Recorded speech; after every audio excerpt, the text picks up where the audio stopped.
What's up, everybody? Thralls Metal here once again. I'm the Croc Nick, and I am back with some long overdue states of metal. I hadn't come back to this one in a while, namely because I've been so busy with reviews and collection updates. So I figured it was time to get back to it, and we are going to start off with a little bit more obscure one, just because I want to go over some smaller states, at least in terms of population or just in terms of metal scenes, just because there's a lot of bands that get overlooked from them. So we are going to go to Delaware for this one. Now, I'm sure some of you are greeting the state of Delaware with the same enthusiasm that Wayne and Garth did in Wayne's World, but there are actually some cool bands in there.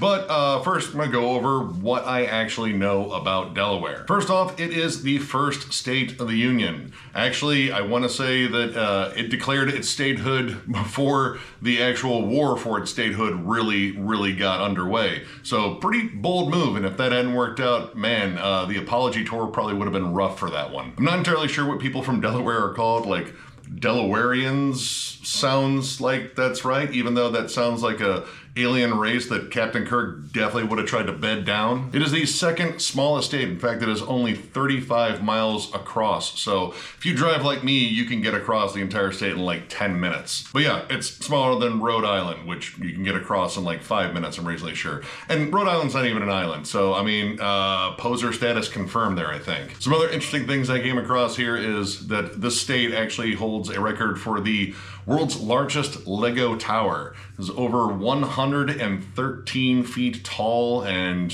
involved over 500,000 blocks. It was constructed by a bunch of students, so that's kind of cool. Apparently the state also has the fastest internet in the country.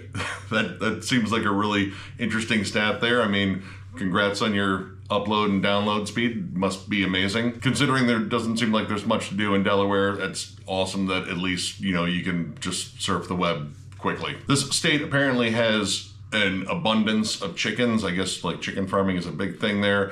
There are 200 times more chickens there than there are people, which is kind of an interesting stat. They're also big on the whole pumpkin chunkin' thing where they launch pumpkins from catapults and trebuchets and do that whole contest. I mean, that's kind of fucking cool. And George Thorogood and the Delaware Destroyers. That's about all I know about Delaware. And, well, when it came down to doing this list, this is a shorter one just because there aren't a lot of bands from Delaware. But also I had to make some exceptions because I have bands on here that share members, and those members are from other states, and technically they formed in both states, but I went with Delaware. And generally those states where those band members are from already had a ton of bands, so I just went with Delaware. So yeah, I only have 4 here for you, but they are pretty interesting. And I did leave off one I could have potentially brought in, which was Boy Sets Fire. I really like that band. I kind of grew up in them, in terms of Victory Records stuff. I left them off because it's a little bit more on the post-hardcore side, and I wanted to keep this pretty metal. But yeah, Boy Sets Fire, still a big fan of them. Just wanted to name drop that one real quick, and let's get on to our list. Corpus Rus, Rituals of Silence. This is the lone full-length from this Wilmington-based death metal act. They only lasted from 1989 to 2011, which is a relatively long run, but there were a lot of breakups and reformations in there.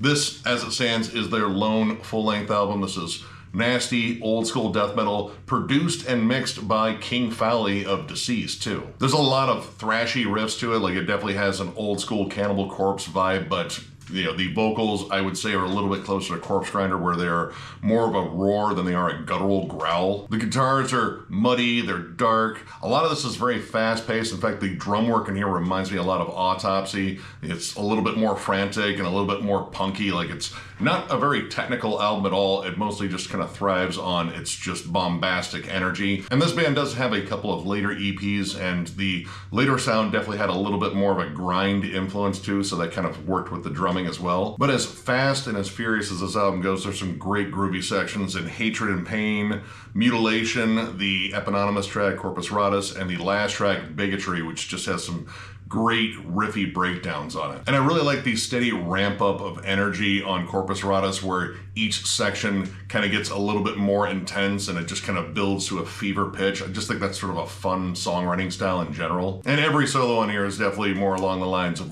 your traditional death metal solos, where they're squawky, squealy, loads of dive bombs. They're kind of messy, but they fit the overall aesthetic. I really dig this album overall, and I think it's super underrated. I brought it up I think probably forever ago, and like it might have been my first underrated albums thing, and well, I mean, I figured why not bring it up again. Now, this is a reissue from Hammerheart Records. It actually includes the Midnight Offerings compilation, which has a couple of extra tracks in there, and they are really good. And it also includes their original demo, which is raw as hell. Like, there is a steady background hiss. Everything is muddy. It's really hard to make out. But that's kind of be expected from a 90s death metal demo, and it's kind of cool hearing the original versions of these songs in terms of their more raw form.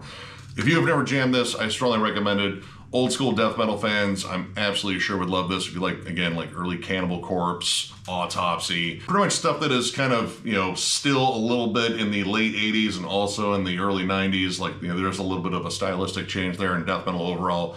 Definitely check this out. This is an absolutely awesome album. Scorched Echoes of Dismemberment. This is the debut album from this Newark band. I believe at least one of the members is based out of Newark, so I'm just going to go with that, but they are definitely from Delaware. Came out in 2016, and this is a band that I got into actually with their second album, but I picked up this one because I like the second album so much. And one of the bands that I regretfully missed at MDF last year because I was in the Edison lot, and that was super far away from the soundstage where they played, but and I'll hopefully get a chance again. Anyway, this might be the heaviest band to come out of Delaware. This is old school death metal, just gritty, brutal. We have slam-ish breakdowns mixed in with like old school death metal tropes, creepy melodies, gross vocals, some kind of like punky two-steps mixed in. This is just an absolutely savage release from start to finish, and if you love riffs, you will love this album. The guitars are very dominant in the mix. They are thick, they are heavy, but honestly, the mix on this across the board sounds great. The drums are punchy, the vocals are very in your face. A lot of this reminds me of a blend between Autopsy and like current bands like Maul. In fact, I would say Maul has a lot of similarities to this band. But also you can draw comparisons to bands like Creeping Death, 200 Stab Wounds, Outer Heaven. Pretty much like the heaviest of like, you know, modern bands that definitely have like a more old school sound. As much as this can just be like flat out brutally heavy, there's some really cool atmospheric moments and like kind of like doomy melodies, especially on songs like Dealings of a Gruesome Kind and the eponymous track. Well, we got 2 for 2 on eponymous tracks, Scorched and Fluorescent Hell. Both of those last 2 tracks actually feature some throat singing, which adds a lot to the atmosphere and like keeping that unsettling vibe. And they do pepper in some interludes on here, which I do think they kind of use them a bit much. Like you have an opening interlude, and then you get to Torture Prolonged, which is an absolute banger, and then I believe Flesh Awaits, the third track, is also an interlude. So you have an opening track sandwiched between 2 interludes, which I just think is kind of odd. But they do supply some cool like 80s horror atmosphere, and generally that's pretty welcome in death metal. And of course, if you love just disgusting breakdowns loaded with like brutal riffs, songs Craving Human Remnants, Rot in Confinement, and Autopsy Incomplete, I strongly recommend those, but I strongly recommend this entire album. I recommend their second album too, and I'll probably recommend their third album whenever they get around to doing it, because I believe they had a period where they were on hold. I think they are like fully reformed and they are active again, so the hopes for a new album are definitely up there for me because I need more Scorched. So if you are looking for the absolute heaviest thing from Delaware that isn't a giant Lego tower or a mountain of chicken poo, it is this. Definitely check out this album, check out their other album too. This band is absolutely sick, and I'm looking forward to some new stuff from them in the future. Bludgeon, A Crimson Epoch. This is a compilation from 2016 that features all of their work, which I believe was just demos. I actually picked this up when I was down in Florida this year, and lo and behold, they were from Delaware, and was like, oh cool, I have at least one more to throw in that state now. And luckily, they were pretty damn good. This is a blackened death metal act, but in terms of like blackened death metal, I feel like it's a little bit different because I think it takes more of its cues from old school death metal, like definitely kind of that meat and potatoes approach that you would hear in bands like Obituary and Jungle Rot, but with a little bit of a blackened atmosphere to it. Now this band ended up breaking up in 2001. I believe they flirted with some like name changes. They were called Megaton for a while and then Face the Pain. I imagine with name changes like that, they probably had some stylistic shifts as well, but I don't know. I haven't listened to either one of those, but I have listened to this one, and this one's kind of interesting. Again, definitely a more old school death metal aesthetic to it with like a bit of blackened atmosphere, but the melodies that generally pop up on here have a lot of like early melodeath, like early In Flames sort of flavors to them. Like you have some really cool lead melodies that aren't necessarily solos, but just like a lead melody to, you know, just kind of make the song a little bit more triumphant or a little bit more tuneful at times. You have alternating high and low vocals, and again, I don't think either one really necessarily sound very blackened. Again, it kind of draws me a little bit more towards the melodeath side. But you have tons of groove, lots of D beats that pop up in here. There's even like a big trad metal vibe in the song Drawn and Quartered, which is honestly one of my favorites on there. I think they do some really excellent work with like harmonies on there, and it's, again, a little bit different. They kind of just step outside of the sound for a bit. And it's just kind of cool to hear some old school trad melodies kind of pop up in a decidedly more brutal band. And that song, as well as Cleansed in Fire, also have some really good tremolo harmonies that are very dark and sinister, but few things are as sinister on this collection as the Death Doom breakdown on Cleansed in Fire. That is just massive, dark, foreboding, very claustrophobic sounding.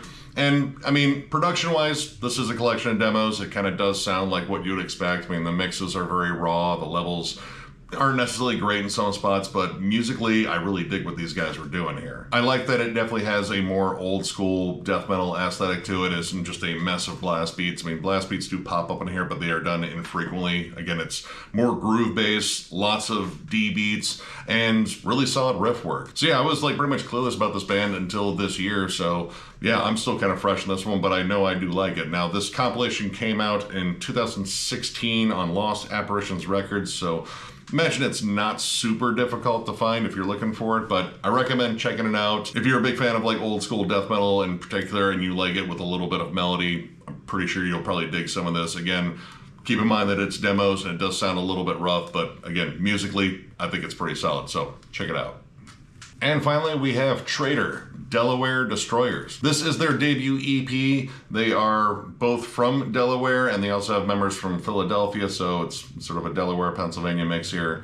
Either way, I was gonna go with Delaware because Pennsylvania's got plenty of bands. Now, I got this in a Metalhead box like fucking forever ago, and I wanted to go back and jam this one because I remember jamming it when I initially got it. I was like, dude, this is really cool. It's very raw, very straightforward, 80s style speed metal and thrash metal with a lot of like early Metallica nods, I think, in the riff work. The production, I mean, it's a demo, it's a little bit muddy. I think the bass is definitely a bit murky on here, and the guitars are kind of squawky, but honestly, it's the energy and the songwriting on here I like. The songs are high energy, there's a lot of cool dynamics, you have good spots of melody, solid lead work, and quite a bit of variety. Like, I think with this demo, they were kind of, you know, testing the waters, seeing what would actually work, or just having fun mixing up genres, because I mean, the opening track, Traitor, just kind of rips through you like a thrashy barn burner, but Blackened Kings, well, lives up to the term blackened. There are blackened tremolos on there. I think it sounds a little bit more sinister and dark, like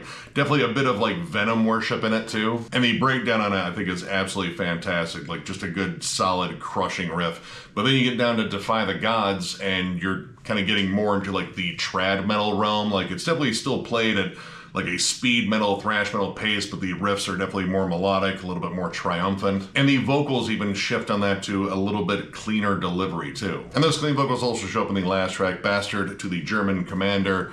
I mean, I might as well go over all 4 tracks because there's only 4 of them. But that song's an absolutely solid closer to this. The riff work is tight, it's a lot of fun. There's some really good epic moments on it.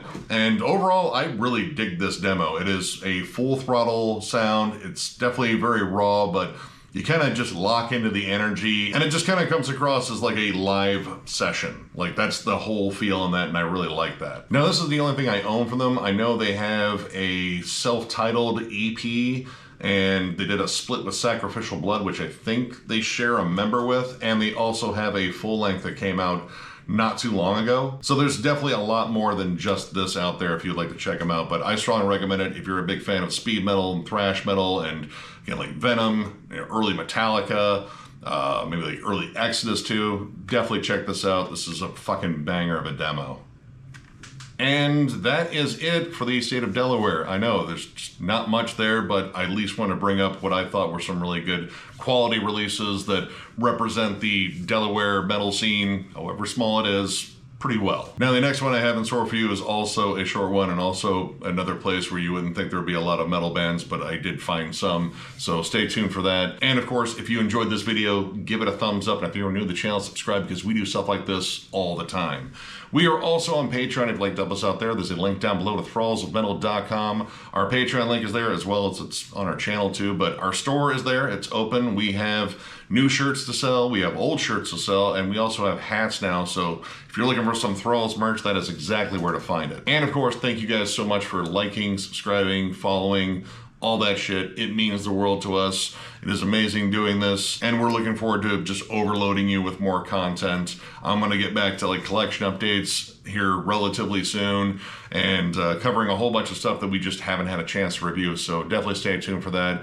And yeah, one more time, thank you guys so much, and we will catch you later.